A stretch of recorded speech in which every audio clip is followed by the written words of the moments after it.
I hope everybody had a wonderful night's rest last night and that you had a great breakfast this morning in order to give you the nourishment that you're going to need to endure my extended 3-hour presentation that begins now. Well, aren't you glad that was a joke? Whatever Kenneth was saying a moment ago, you know, when your brain matter starts moving into your gluteus maximus and the only thing you can think of is I have got to stand up, that's when your brain starts shutting down and you can't hear the speaker anymore. When I was a pastor, I learned that it is way better to finish speaking and always having an audience thinking, wow, that could have went a little bit longer, than to always having an audience thinking, wow, that could have ended a little bit sooner. Isn't that right? Well, in any case, words. We've been hearing such wonderful words, haven't we? Over the last day and a half, powerful words of instruction, of encouragement. And I'm saying this because words in and of themselves are powerful. Did you ever think about that? Words are powerful. Words can build up, they can encourage, they can educate, they can inspire, they can heal. But we also know that words can tear down, they can destroy, they can diminish, they can discourage. How many of you have ever experienced that in your lifetime? They can suck the life right out of you. They can end marriages. They can ruin governments when at the executive level, words begin to pit us against God himself, which is happening right now. Words are very powerful. And so whether it was Demosthenes speaking before the Roman Senate in 330 BC in delivering what is considered today to be the greatest oration in the history of mankind, the Dacarona on the crown, or whether it was me standing up here before you last night pretending that I actually had something to say, words can be powerful. And the amazing thing about words is that they also are not, the power of them is not measured by the number of syllables that it takes to phrase them. Do you know what I mean by that? How many times in history has history witnessed men and women who, because of their academic instruction, should have been masters of their wordcraft and capable, and yet they failed to inspire in their generation?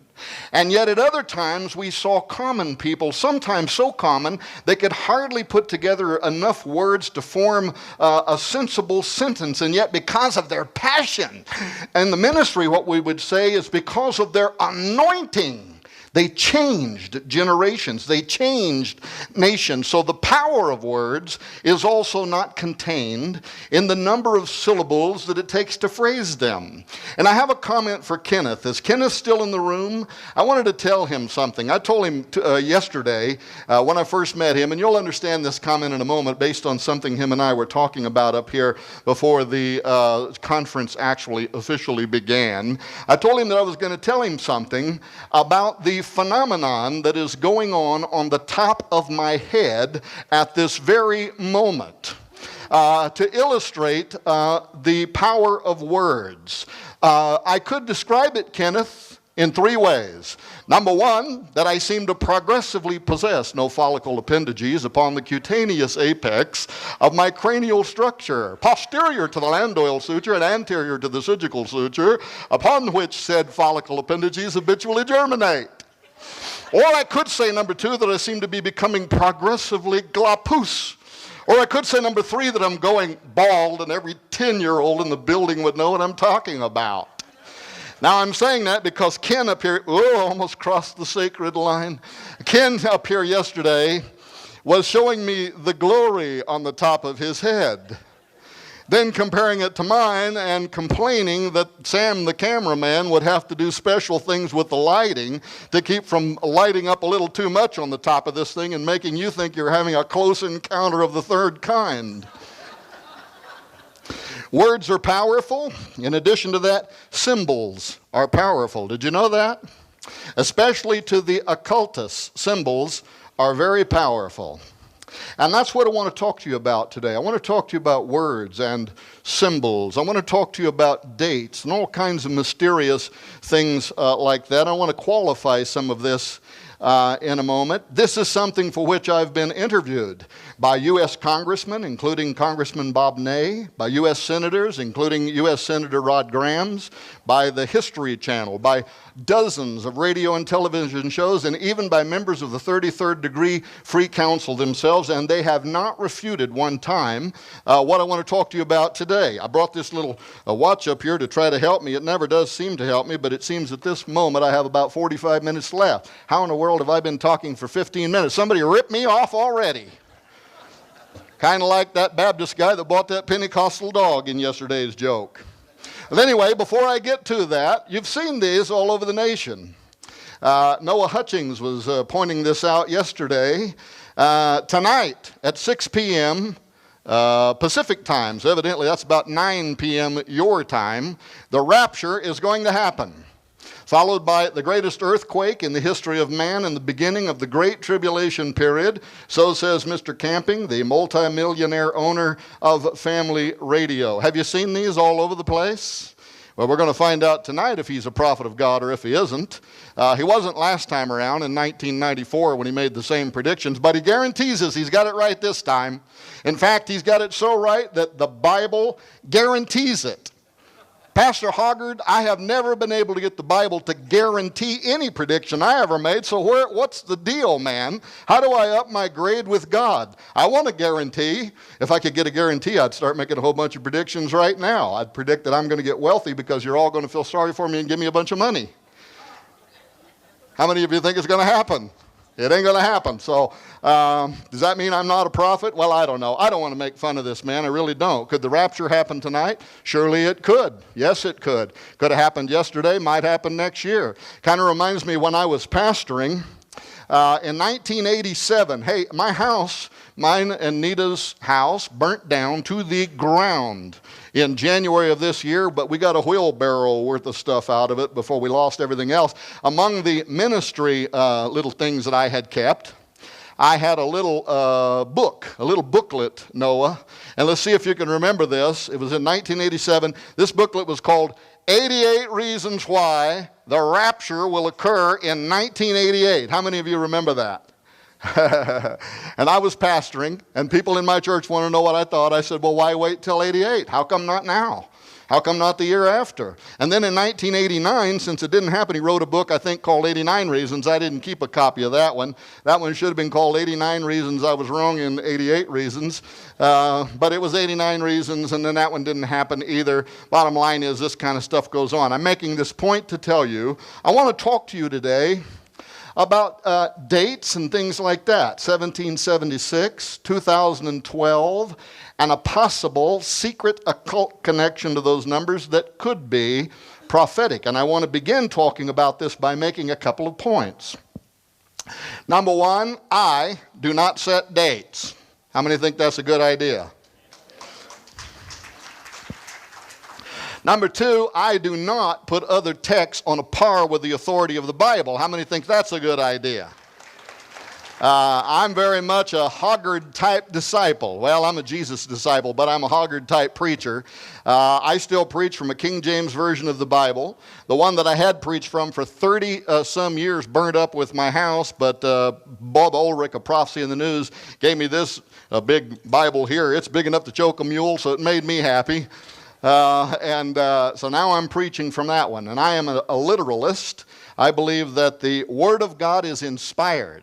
And I believe that it is immutable. And I believe that there is no other book on the face of the earth that can be compared with the authority of this text. And I believe that it is quick and powerful and sharper than any two-edged sword and can pierce to the dividing asunder of soul and spirit. And if I don't get quiet, then I'm going to turn into Hoggard and start preaching. So I'm not going to do that. That's his job. This is my job, to stand up here and talk about dates and try to get myself in trouble. All right. So I don't put other texts, because you're going to hear me referring to some ancient texts that are not in the Bible. I'm referring to them because I believe that there is an occultic force. I do believe there are occultic forces in the world against which we conduct spiritual warfare. And we are in a battle for the mind of a generation. I said that last night. Part of that battle is being waged right now in a New Age movement that is centered around the year 2010. 2012. And even many of our own pastors and Christians are being caught up in the excitement about this year 2012 and are trying to interpret biblical prophecy based on what they're reading out of the Mayan text and things like that. That's what I want to talk about today. I also believe that these forces can be powerful. Do you believe that we war against occultic forces? And do you believe that they also sometimes can be powerful? They can be persuasive. Timothy gives us that example where Moses withstood by the Egyptian magicians Jannes and Jambres. And Moses is sent by God to go and stand before Pharaoh, and he takes a rod with him. And he gives him miracles to support God's demand that he let his people go. And if he doesn't, this plague or that plague is going to happen. And yet here are these magicians in ancient Egypt who can mimic most of the miracles that are performed by God at the hand of Moses. They can be very powerful. We also learn in Revelation 13 that when the Antichrist and the beast appear, they will have the power to call fire down from out of heaven at their command. Occultic forces are in the world. They can be very powerful. And here is the mystery. They also seem to know something about times and dispensations. And that is quite a mystery. The example I give there is where Jesus went into the valley of Gadara. And the wild men of Gadara, the homosexual men of Gadara, come running up out of the caves. Demonism, Noah said yesterday, always tends to lead to homosexual behavior. It is one of the most blatant assaults against the creation of God that would, if led to its logical conclusion, would actually lead to the eradication of all mankind, at least men as we know them. But in any case, these demoniacs come running out of the cave, and they say to Jesus, "What have we to do with thee, Jesus, thou Son of God? Art thou come hither to torment us before the time?" And this is the Greek word kairos, which means a fixed time, an epoch that is waited for. In our terminology, we would call it a dispensation. And for you pastors and preachers that are here, there is a fantastic sermon here waiting for you to preach it, because number one, they know something about times and dispensations. Secondly, they knew that that time had not yet arrived. But thirdly, they know when it does arrive, guess what? The King of Kings and the Lord of Glory is going to judge the dead and the living. He is the one that has the power. I could tell you a story of a demoniac that I don't have time to tell. It was the only case when I worked with a team of exorcists some decades ago, but it was the only case in which I ever saw actual laws of physics being broken, things that I simply could not understand. A young man running towards us and leapt through the air and hit an invisible wall, literally just slammed into something and hit the ground. But this was the cool part. The minute that happened, there were 40-some people who were standing there. Every single one of them fell to their knees and raised their hands. You know why? Because for the first time in their life, they saw undeniable proof that there is a God in heaven, and seated at his right hand is a man by the name of Jesus Christ, and every principality and power must bow before his authority. These powers know something about times and dispensations. All right, because of those points, they're in the world, they're powerful, they can be persuasive. They are warring to control what decisions that are made by pharaohs, by presidents. Egypt's Pharaoh is our president. They are warring for their mind. They want to control them. They want to take them somewhere. They want to take them, obviously, in a direction opposite of what God would have. Either that executive level or even the people of that nation follow. And slowly, the process of gradualism, the drip, drip, drip, where over a slow period of time, we are taking away from preaching the Bible, Pastor Hoggard, that fantastic point you made last night. When you change the DNA, you change the body. And the body in this nation has been changed. The church is dying. We are no longer reaching 25-year-olds and younger have had their worldviews more shaped by Star Wars movies and George Lucas and Hollywood than they have by the church. And so they're persuasive, and that's what they're out to do. They're out to persuade a generation, but of what? And here is a great mystery. I have to admit to you,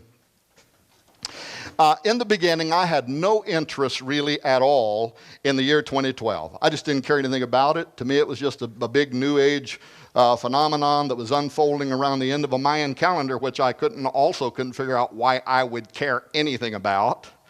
But then something happened. I was doing research on something else, and I came across this book, the Book of the Kumiel, the Council Book of the Yucatec Maya. This interested me because the Yucatec Maya had converted to Christianity following the Spanish invasion. And they still technically refer to their prophet as the Chilambalam, but the Chilambalam had converted to Christianity. And the Chilambalam started developing ideas around the Christian final judgment. And he came to believe that the prophets of his culture, who were forecasting a future in which their God would return, was a false setup for the Christ of Christianity and his appearing, and that something was going to precede it. In our theology, we would understand that entirely, wouldn't we? The coming of the Antichrist, a time of great deception. So I came across, this was academic research. The professor here, Richard Luxton, as far as I know, isn't a Christian. He had made himself a friend of the Yucatec Maya, and he was hoping that they would allow him to interpret some of their ancient books into the English language. And so he was doing academic research with the Yucatec Maya. The Maya had written this 500 years ago, and it contains prophecies concerning the future. So I started reading this. Make a long story short, I thought I found something. I thought I found something nobody had ever found before. And I'm not one of these guys, like in the New Testament where they're always running around trying to find some new thing. That's not me. But I thought I came across something, and it was connected to the year 1776, the year 2012, and more importantly, in my mind, it was connected to the founding of this country and the Great Seal of the United States, and a prophecy held by the Freemasons in which they believe that their God is going to return at a future moment in time. That grabbed my interest. But before I said anything about it, I thought, I have stumbled into some deep occult work here. And these guys are scheming something. And whether I believe it or not, they believe it. And because they believe it, it can affect the course of our nation. It can affect the course of law. When you get up among the elite, the power behind the power. The president stands up and gives a State of the Union address, but it's written by somebody else. And there are people behind him that are fashioning his words, like George Bush standing up and twice in his State of the Union referring to the angel in the whirlwind. And a few weeks later, one of our senators standing before the U.S. Senate and praying to the angel in the whirlwind to take a charge and control of the future of this nation. The angel in the whirlwind is known in Masonic circles. It is Enoch, basically, turned into the most powerful angel in heaven, which is very much central to their occultic and mystical beliefs. That's why I started out saying words are powerful. When people say words, most of the time, especially when it comes from DC on down, it means something. And it may mean something, what they call sato, under voice. They're saying something to somebody else out there, but they think the public is going to receive those words as having a different meaning. It's occultic. And so I thought I found something. So here's what I did. Because I know I'm going to run out of time, never going to make it. Noah's going to start walking towards me with an ominous creep. I decided to send out an email. I sent an email to a couple of dozen of my favorite prophecy scholars because I wanted, there's wisdom in a multitude of counsel. I wanted to know if this was nothing more than just a fantastic coincidence, or if in fact I had actually found something. So I sent an email, went to Noah, went to Chuck Missler, John McTernan, Gary Sturman, J.R. Church, just a bunch of people that I respected. And I won't tell you what all of their responses were, but my question was this: gentlemen, have you ever known of a connection between the year 2012 and the Great Seal of the United States of America? Now, I didn't tell them what I thought I found. That was the whole email. And I got responses back from all of them. I think Noah was in some foreign country being chased down the road by 400 prostitutes trying to run for his life. You had to be here yesterday to understand that. But he was out of the country. But I got responses back from most of them, and to a man, every one of them said, we know of no connection between the year 2012 and the Great Seal of the United States of America. But then something happened. I got an email from J.R. Church. And by the way, if you don't know it, J.R. Church went to his eternal glory. He lost his bout with cancer. He is in the presence of the Lord. And if the rapture does happen tonight, he's going to be grinning because he went ahead of all of us. You know that, don't you? The dead in Christ are going to rise first. And he's just going to be laughing, hollering, catch up if you can. Well, in any case, I got an email, and then J.R. called me. And he said, Tom, he said, I got your email. First of all, I don't know of any connection between the Great Seal of the United States and the year 2012. But, he said, and this is where the worm started to turn. He said, did you know that in the ancient Zohar, the 700-year-old Zohar, which is one of the most important books of Jewish mysticism, Kabbalah, magic, he said, did you know that besides, their commentary on the Pentateuch, the first 5 books of the Bible, that in a section called Viera section, which includes a subsection called Signs Heralding Mashiach, that is, the coming of the Messiah. He said, did you know that these ancient Jewish scholars 700 years ago predicted that their Messiah would arrive in the year 2012? 700 years ago. I said, I had absolutely no idea. I did not know that. I'd never read that, never heard that anywhere.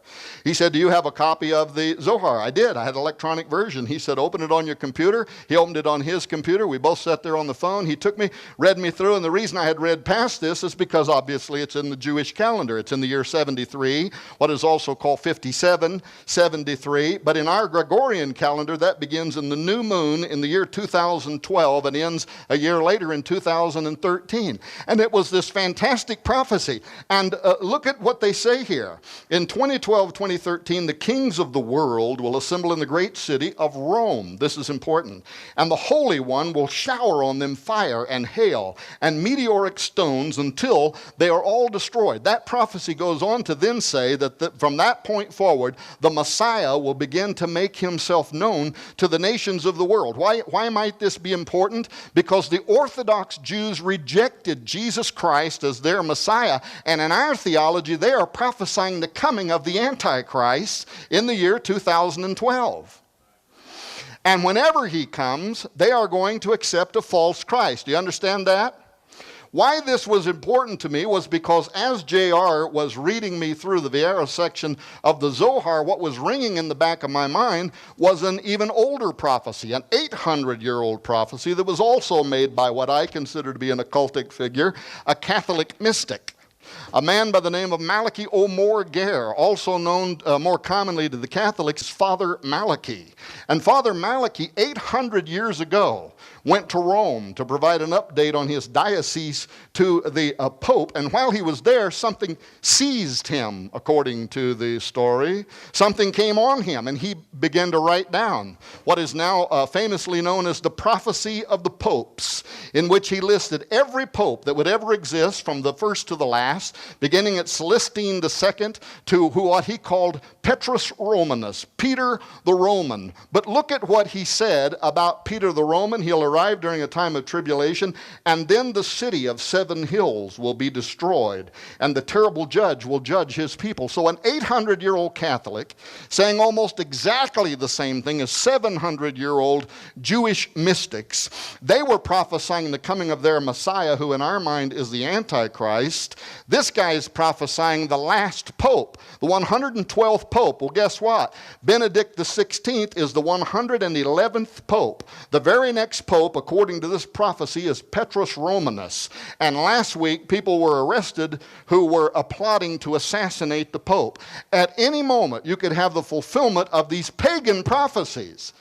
Now, I don't put these on a par with the Bible, but why is this happening? Why did one culture, Jewish mystics, believe their Messiah would arrive in 2012, and a Catholic, and by the way, even some apocalyptic Catholics believe that the final pope will be the false prophet of apocalyptic literature, that the false prophet on this side will point the world's religious communities to the political figure on this side who is the Antichrist. And you're seeing the culmination of two, one 700 years old, one 800-year-old prophecies that are coming to pass at this very hour. Well, what happened then was a pattern for me began to emerge. And with my background in exorcism, this had special interest to me. I wondered, what are these spirits up to? What are they doing? What do they believe? Since spirits know something, both the good ones and the bad ones seem to know something about dispensations, what are they plotting? That's what this kind of started turning in my head, based on partly what I'll show you again in a moment from the book of the Kumiel. But so I decided, all right, I'm going to do a little bit of research. Ultimately, by the way, this research led to the book Apollyon Rising 2012, which you can get in support of Southwest Radio Church's ministry, and you can read a lot more about a lot more of this in that book. There's also a series called The Lost Symbol Found, which was when Dan Brown came out with his book, The Lost Symbol, talking about a Bible that is hidden in the base of the Washington Monument. We spent 6 hours explaining why there is a Bible that is bound in a stylized magic 666 square in the base of the Washington Monument, and what that mysticism means from their own Masonic writings. So in any case, something began emerging to me, and I was curious about it. I'm curious George, I'm curious Tom. That's me. Always been kind of a stinker as a little boy, and when somebody said don't go there, I went, oh, see what I just did? And don't think that I haven't been spanked by God plenty of times, so you don't need to come up and rebuke me. In any case, I thought a pattern was emerging, so I kept digging. I found Monument 6 in Tortuquero, Mexico. This is the only monument that tells what the Maya themselves, the ancient Maya, what they believe is going to happen at the end of the Mayan calendar, at the end of the 13th Baktun that ends in the month of December 21st in the year 2012, when their calendar ends and then rolls over and starts again. And Monument 6 tells us that when that moment arrives, their underworld god, Bolon Yakteku, is going to return, followed by 9 support gods that represent the planets in our planetary system. And I don't know where Noah went, but Noah, it sounds just like they're describing an invasion of Earth, like a giant UFO, because all of a sudden something descends very rapidly upon the Earth. Is that going to happen? I don't know, but I know that the Bible tells me men's hearts are going to fail them for fear for seeing those things that are coming upon the earth. And there is a time of great deception and a time of lying wonders that could cause the world to accept what? An intergalactic Messiah, the return of the gods, the return of the Sumerian gods, something that could be extraordinary, beyond our comprehension, that could cause the masses of the world to panic and fall down in subservience to what we think of as the coming of the Antichrist. Anyway, that's what Monument 6 says. So I started looking into other cultures. I wanted to know, is it just Mesoamerican? I found out that the Hindus had focused on the same thing in the Hindu Kali Yuga calendar. This is the age of the male demon, and it ends in the year 2012, and they too saw that the earth would go through catastrophic changes. Then I found here in the early Americas, 200 years ago, the Cherokee Indian tribe, in a whole series of apocalyptic prophecies, they too began to prophesy. And as a result, even the Cherokee Indians set their calendar to end in the year 2012 with the return of their feathered rattlesnake god. These are called the Cherokee Star Constellation prophecies, or more commonly the Cherokee Rattlesnake prophecies.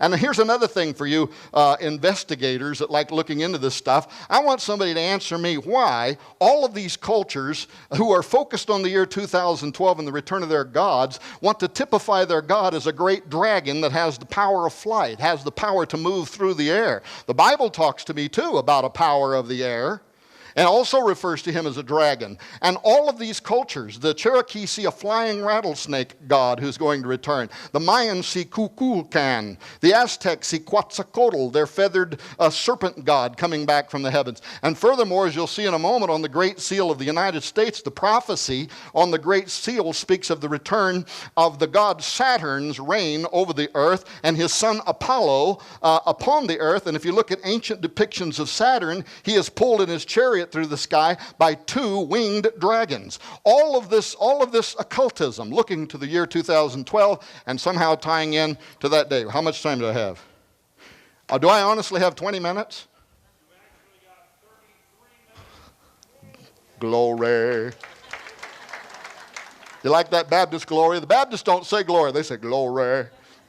So I went back to Luxton's book, this interpretation of a 500-year-old prophecy, the book of the Kumiel. Now, let me just real quickly, because I really got some stuff here I want to be able to say, and so I'll move through this part quickly.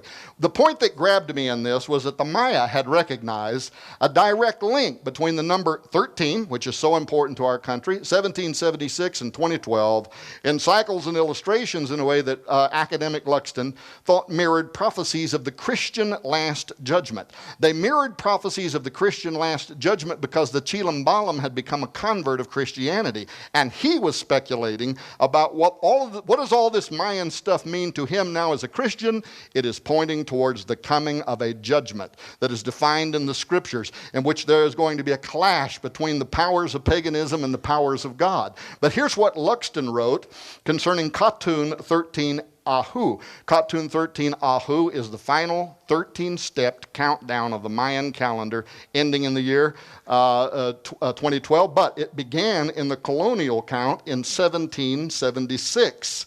And he says the traditional theme of agreement is the end of the Eastern Katun cycle in 13 Ahu is intermingled here with elements of the Christian Last Judgment. Whether this paradigm also was intended for the end of the long count in 2012 is open to question. Let me go quickly. When I read the Mayan translation by Luxton, here's what struck me. These elements. The final 13-step countdown of the Mayan calendar began in the year 1776, followed by 13 steps, ending in the year 2012 with the return of their God. The minute that I read that, I said, that's describing the symbolism on the Great Seal, where in Roman numerals you have 1776, you have a 13-stepped uncapped pyramid, and numerous American historians have told us that those steps represent periods of time which end in the year 2012 according to the Mayan Katuns, having began 76.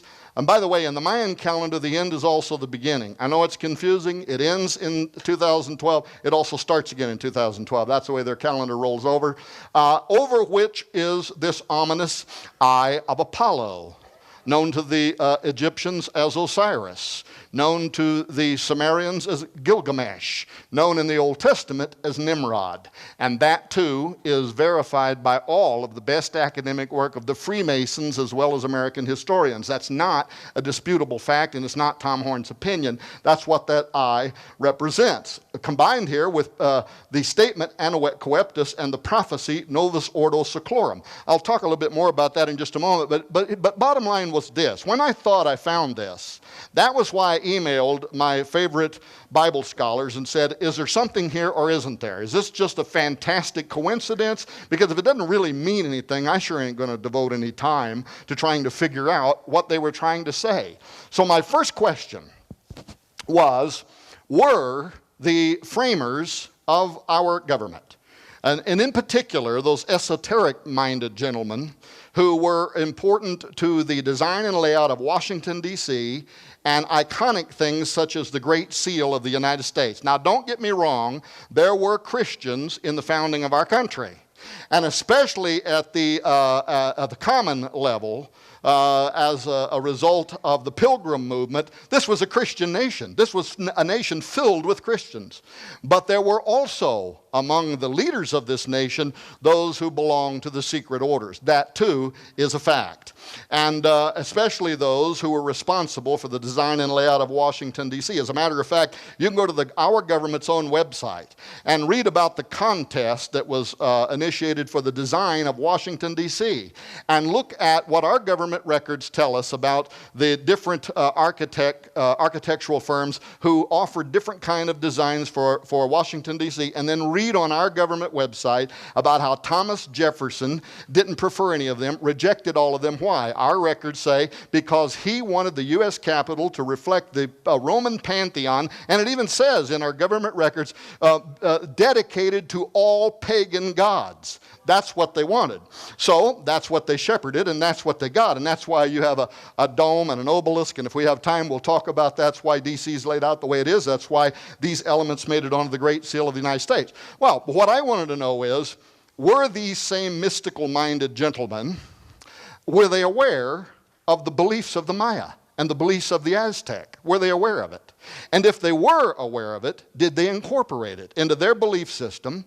And especially, did they incorporate it into the symbolism of the Great Seal and other important elements of Washington, D.C.? That's what I wanted to know, because I thought if I could find concrete evidence that in fact they were aware of it, and in fact that they incorporated it into their belief system, it might raise my suspicion about the design on the Great Seal, right? So, to make a long story short, let me tell you a little story. There's a man by the name of Constantino Brumidi.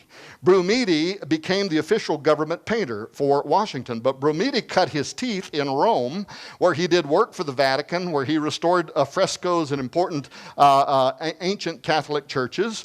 Brumidi, when French occupied Rome, Brumidi migrated to the United States. He became a United States citizen. He immediately went to work for the, that's going to make me crazy. Anyway, the Jesuits. Thank you. You didn't say it, but you looked at me just right, and Jesuit jumped into my mind. Are you a secret Jesuit? No. He went to work for the Jesuits. Well, the Jesuits in New York City were considered to be the power base of Rome's interest in America at that point. They were very interested in making sure that they played a role here in early America. The Jesuits were here to do that. Well, Brumidi suspiciously left the Vatican, came here and went to work for the Jesuits in New York City. And in 1854, abruptly, the Jesuits and the Freemasons financed a trip for Constantino Brumidi, the famous Greek-Italian artist, to travel where? To Old Mexico. For what reason? To make copious notes of the Aztec calendar stone that ends in the year 2012.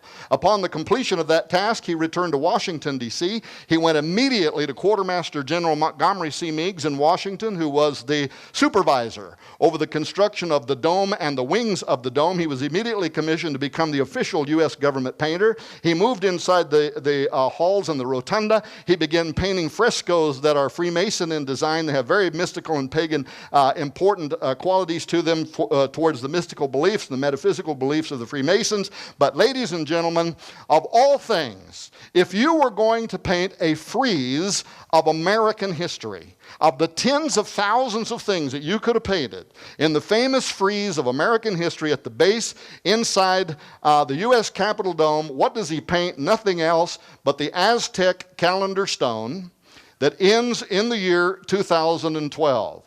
And there are so many important elements, by the way, in the frieze of American history that send secret messages back and forth to the Freemasons that we could spend 20 hours, I'm not joking, just going through these paintings and pointing out different things such as Montezuma's hand gesturing down towards the sacred fire, which is encircled by that serpent that's going to return in 2012. The sacred fire also goes out in the year 2012. Here's what some called an Aztec drum, but notice that it has the shape of a Maltese cross, which is the symbol that is connected in history to the empire of Osiris, Apollo, who began on Malta. The Maltese cross, of course, for those reasons, was important to the Knights of Malta, connected with Freemasonry, and the Vatican, where Brumidi began his work and found favor. But there's somebody hiding here in this image in your U.S. Capitol Dome. He's hiding right back here behind this seated and standing Aztec figure. If you look at the stone of the sun, or the Aztec calendar stone that ends in the year 2012, as it might have originally appeared as it was painted, this little guy that's hiding in the U.S. Capitol Dome with his tongue sticking out at the world is the god Tonatiuh. Tonatiuh is the god who demands human sacrifice.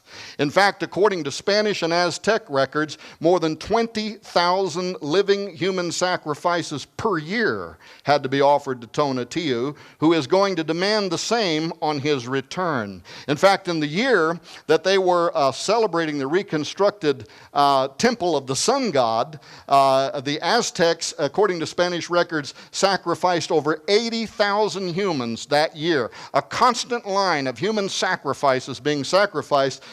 Very quickly, once I had evidence that the designers of D.C. and the Great Seal did in fact understand and adopt Mesoamerican beliefs, I wondered, Did they intentionally incorporate those prophetic ideas of Maya Aztec with their own Gnostic and Rosicrucian and mysticism? Or were they unknowingly influenced by the occult power that seemed to be operating behind so many other ancient societies? Societies separated by time and distance. Some of them by hundreds of years, some of them by thousands of years. Some of them by hundreds of miles, some by thousands of miles. Cultures, most of whom we have no evidence that they had any ability to pass oral history one to each other, and yet all of them, for some reason, who worship these dragon gods, aiming towards the end of their calendar as the return of when their God will return and the earth will enter into a new age of elevated mankind. Most of them also, by the way, would speak in terms in their own mysticism, as I was talking about last night. We are heading towards a time where men are going to become demigods, according to the transhumanists, but they say the same thing in their own language. Man is going to be elevated. We're going to have a new golden age. The gods are going to return, and men with gods are going to be blended. It's all part of their prophecy. Well, was it? I don't know. How do I do this very quickly?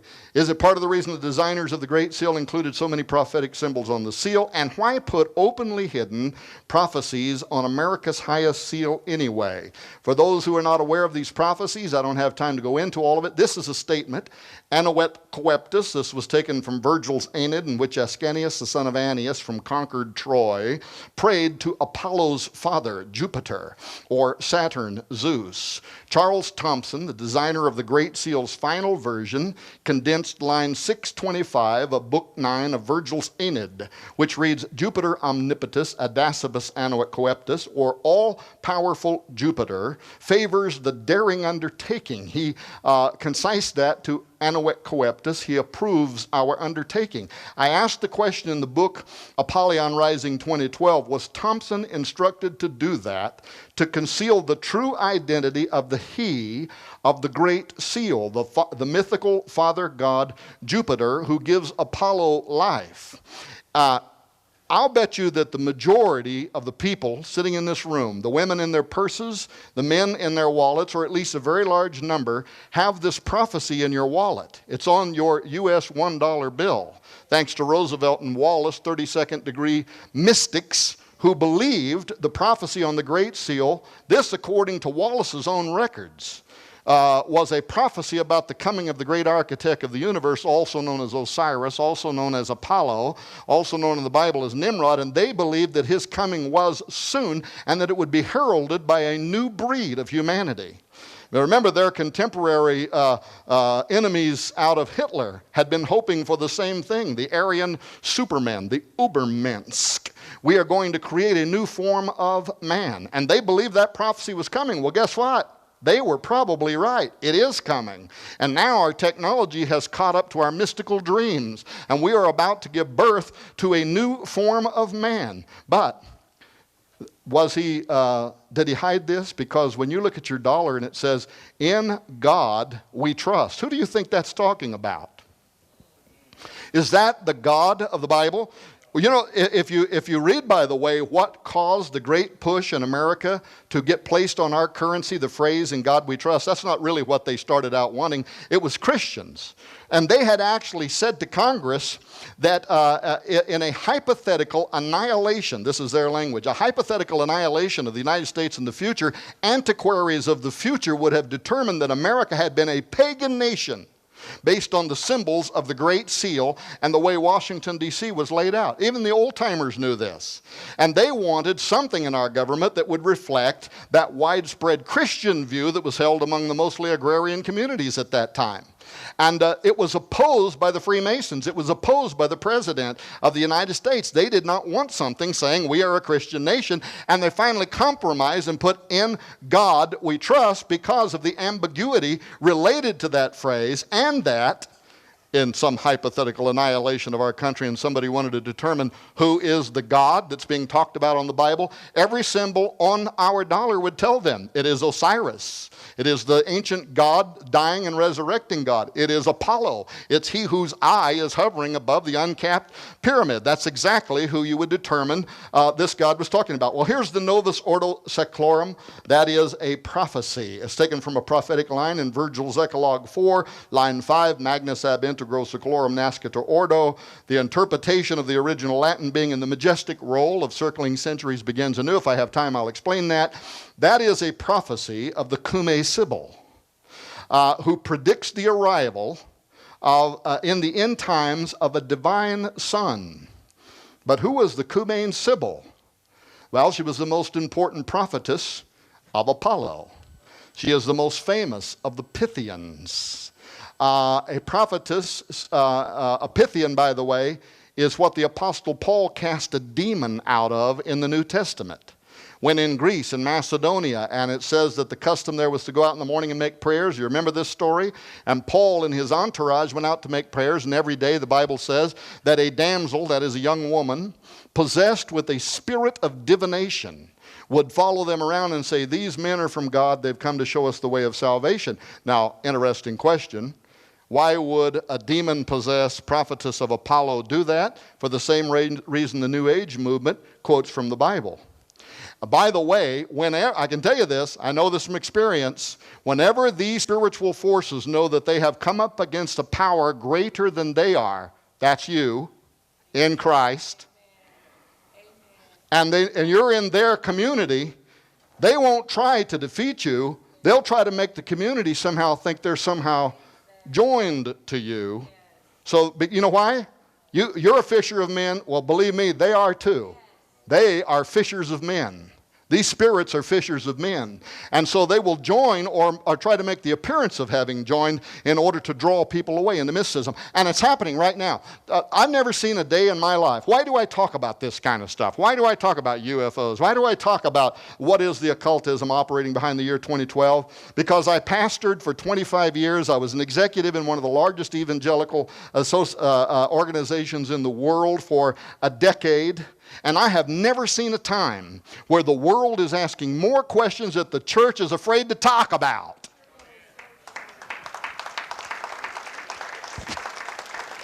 For every Southwest radio church that will tell you the demonism or the angelology or whatever that might be operating behind UFOs, there is a million other churches who wouldn't touch the subject with a 10-foot pole. And the young people in their churches that are asking those questions are then going out and they're asking people that are part of the New Age movement. They want answers. And if you won't answer their questions, they're going to find an answer to their question. That's why this woman was following the Apostle Paul around in the hope that after they leave the community, they could pretend they too were some part of this great power and they could somehow build up and reinforce their position. And the Apostle Paul got sick of it and done what any good Baptist preacher would do. He cast the demon out of her in the name of Jesus Christ. And guess what? Came out the same hour.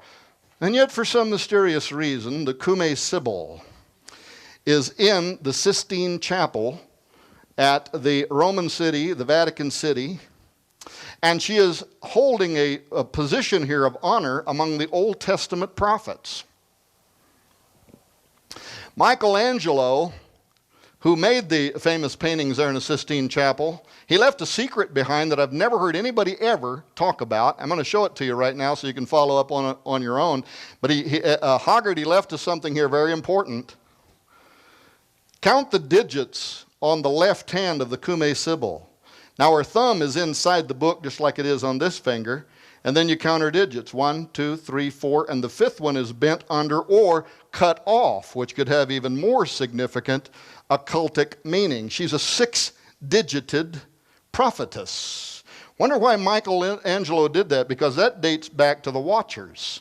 That dates back to the offspring of those rebel angels that rebelled against God. But it also directly connects to Apollo, who is known as Nimrod, and the fact that he probably was an offspring of the Watchers. If we get time, we won't have time probably, but if we get time, I'll show you in the Old Testament book of Genesis where it says, and Nimrod began to be.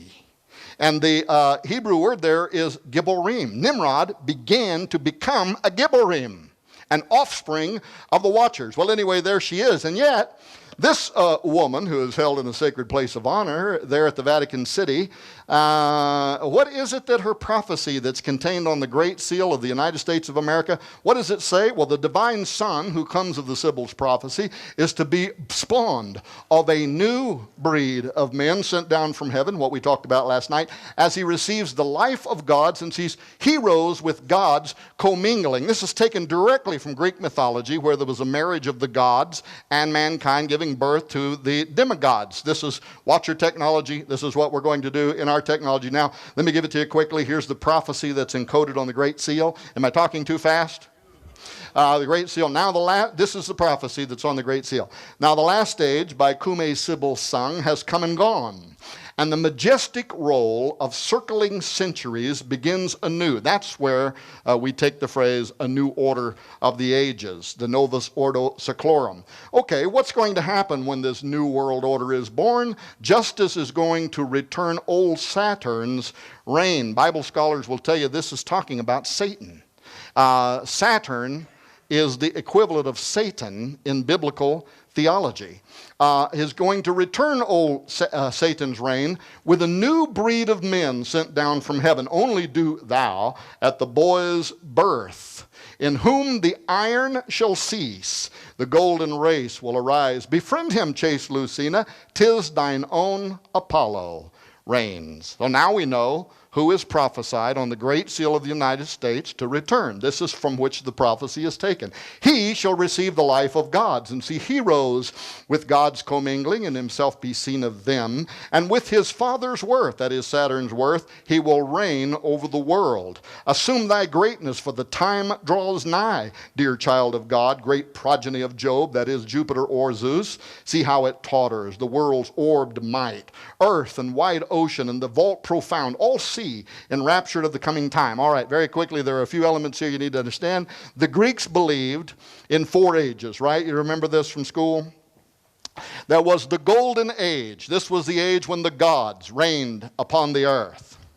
After the gods departed, we entered into the silver age. This was the age of the demigods. This was when only those who had been born of the gods, what you would think of as the Nephilim, the Gibborim, the offspring of the Watchers, this is when they were upon the earth, the silver age. Then the flood came, wiped out most of those bloodlines of the gods, the Greeks believed. And then we entered into the bronze age. This is the age where there's still some elements of the bloodline of the gods on the earth, but not very much. And in Christian theology, we look at this and we say, well, you know, the flood wiped out the giants, and yet, lo and behold, how did this happen? After the flood, somehow, they're back. How did they come back?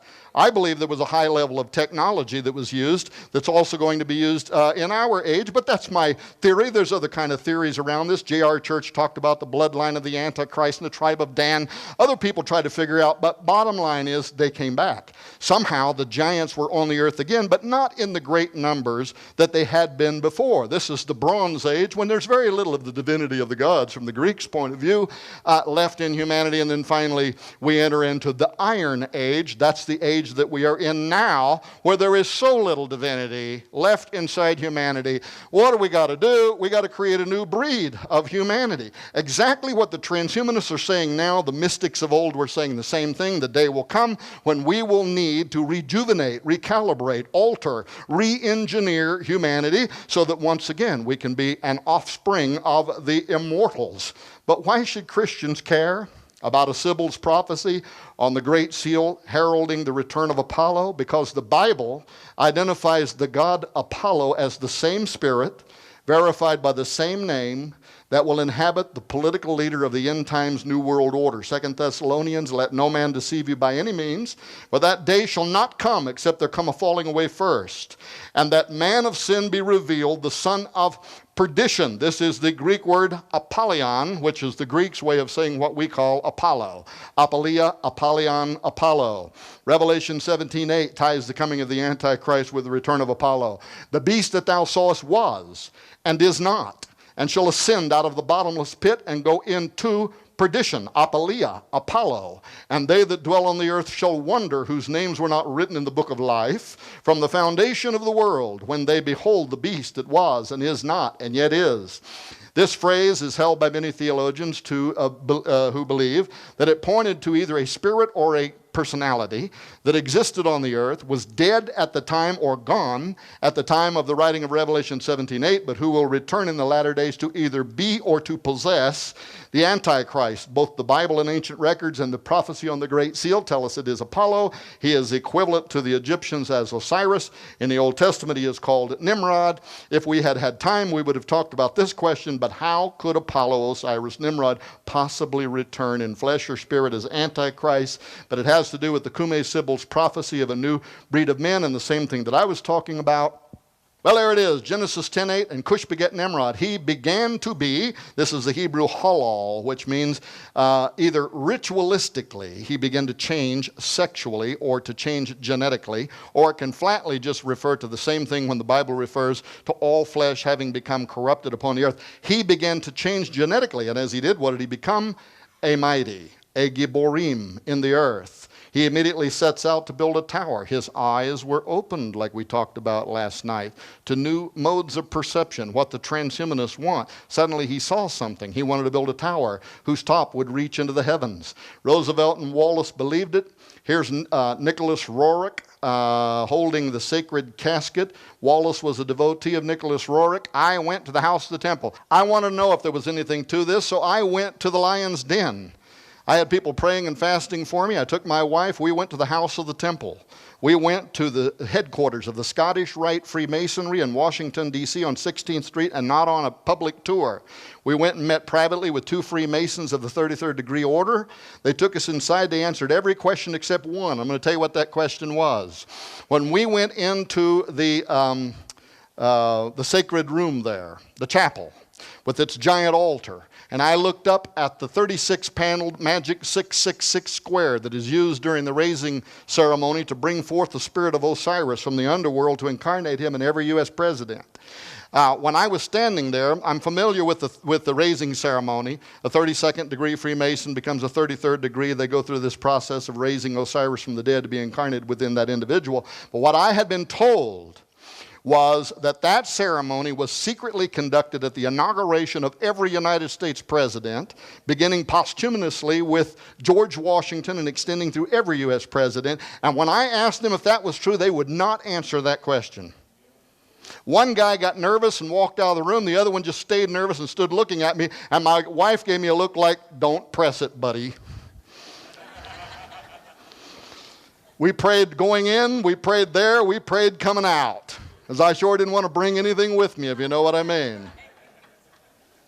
But I was a man on a mission. I since have talked to U.S. congressmen, senators. I stood in front of the Washington Monument with a large crowd and the History Channel filming me there. And we had representatives there from the 33rd Degree Free Council. And I asked them.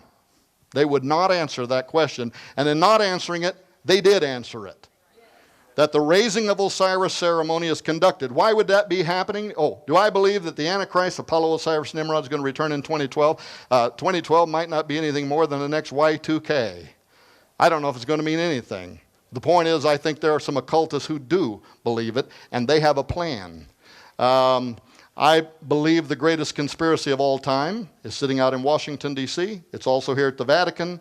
This is the ancient structural representation of the womb of Isis. This is the ancient structural representation of the erect male phallus of Osiris. Your capital city is laid out as a magical construct based on ancient Egyptian beliefs for the exact purpose of raising Osiris from the dead so that he could be incarnated within every U.S. president. That's the way the city's laid out. It's also laid out that way at the Vatican. Did you know, Noah, that when Pope Sixtus went and they got this obelisk, they took it from the ancient city of Heliopolis, what is called in the Bible the city of On. It was dedicated to Osiris, Isis, and the sun god Ra.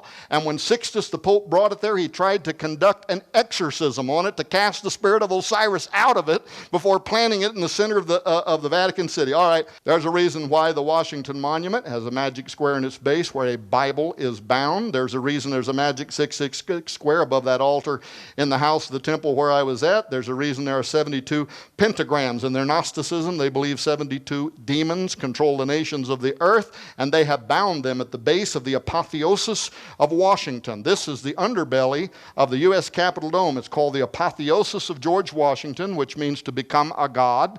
What god did he become? Well, look at the heaven that he's rising into. There's not one Christian symbol. There's no Jesus. There's no cross. There is no Michael the Archangel. Every part of the underbelly of the U.S. Capitol dome is filled with pagan gods. Here's the god Vulcan, whom Manly P. Hall tells us fills the Freemasons' hands with the seething energies of Lucifer. That's the heaven he went into. At his funeral, Freemasons cast sprigs of acacia upon his body to represent that he had gone into the underworld to take his role as Osiris so that the next president could become the resurrected Osiris. Well, the occult have a plan. God has a better one, and you better know whose side you're on. Learn more at the future Congress. Here's the most important one. Thank you, Noah, for giving me another 3 minutes.